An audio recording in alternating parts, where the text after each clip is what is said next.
தென்மண்டலத்திற்கு மதுரைக்கு வரக்கூடிய முக்கிய பிரமுகர்கள் மாண்புமிகு அமைச்சர்கள் எல்லாம் மதுரைக்குத்தான் வருகிறார்கள். அந்த ஏற்கனவே உள்ள சுற்றுலா மாளிகை பழைய அறைகளாக உள்ளது. அதை நவீன முறையில் கட்டித் தருவதற்கு அமைச்சர் அவர் முன்வருவாரா என்பதை அறிய விரும்புகிறேன். மாண்புமிகு அமைச்சர் அவர்கள்.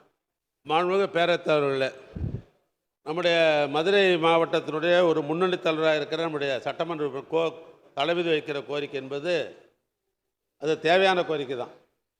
ஏன்னா எல்லா அமைச்சர்கள் அல்லது நீதிபதிகள் அல்லது சிறப்பு விருந்தினர் என்று சொல்லப்படுகிற விவிஐபிகள் விமானத்தை மதுரையில் சென்று இறங்கி தான் அங்கிருந்தான் பிற மாவட்டங்களுக்கு போவாங்க.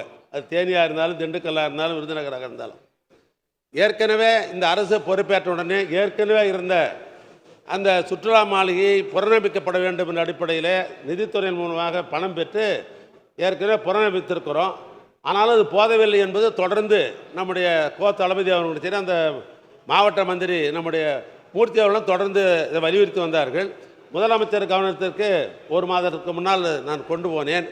இப்போ நிதியிலெல்லாம் அறிக்கப்பட்டு பணம்லாம் ஒதுக்கப்பட்டு பணிகள் நடைபெற்று கொண்டிருக்கிறது. இதெல்லாம் நிறைவு அடைந்த உடனேயே அடுத்த நிதியாண்டிலே எடுத்துக்கொள்ளலாம் என்று நிதித்துறை சொல்லியிருக்கிறது.